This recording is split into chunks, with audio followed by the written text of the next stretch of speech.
Bonjour, je vais vous présenter La peste d'Albert Camus. En cette période de confinement, le célèbre roman d'Albert Camus a été l'un des plus parcourus par les lecteurs du monde entier. Le roman a été publié en 1947. L'histoire commence le 16 avril 1940 en Algérie, à Oran.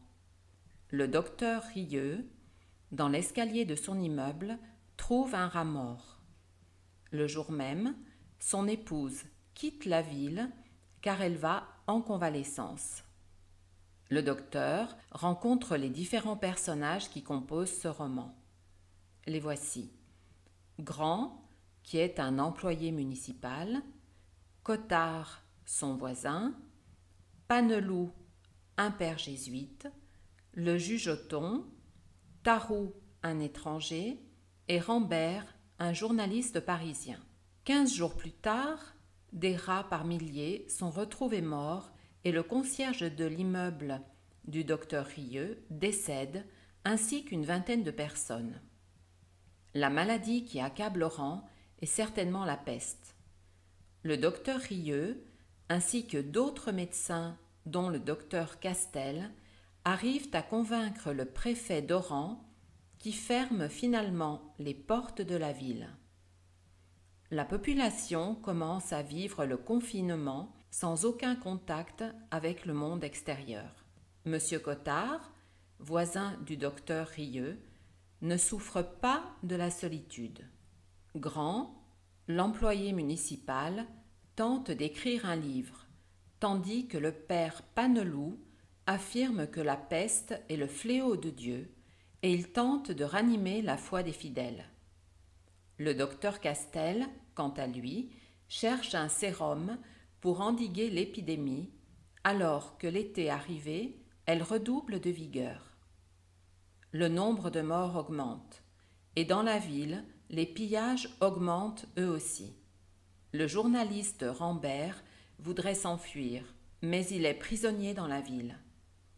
Le docteur Castel teste un vaccin sur le fils du juge Othon, mais malheureusement sans aucun résultat, car le fils décède. Le père Panelou, désespéré car Dieu laisse mourir trop d'innocents, tombe malade à son tour et meurt. Rambert, alors, rejoint les résistants qui luttent contre la peste, aux côtés de Rieux, d'Othon et de Grand, malade lui aussi, mais qui guérit en décembre 1940. La peste perd de sa force et les portes de la ville, finalement, sont rouvertes en février, laissant un bilan très lourd. En effet, le juge Othon et Tarrou l'étranger sont morts eux aussi, tandis que le voisin est arrêté pour une crise de folie. Rieux, devenu veuf, décide de rédiger les chroniques de la peste en complément du livre que finalement Grand a réussi à écrire. Le résumé de la peste a été conçu par nos soins. Pour la compréhension du texte, vous pouvez essayer de répondre à quelques questions. Qui a écrit La peste ? Quel est l'animal trouvé mort dans l'escalier par le docteur Rieux? Quel était le nom du voisin du docteur Rieux? Dans quelle ville se déroule la peste et dans quel pays? Quel est le métier de l'homme qui essaye d'écrire un livre? Quel est le nom du docteur qui trouve un vaccin? Tu vois que le français, ça n'est pas si difficile. Inscris-toi à ma chaîne YouTube, Le français pour tous avec Elodie, et tu vois que le français, c'est facile.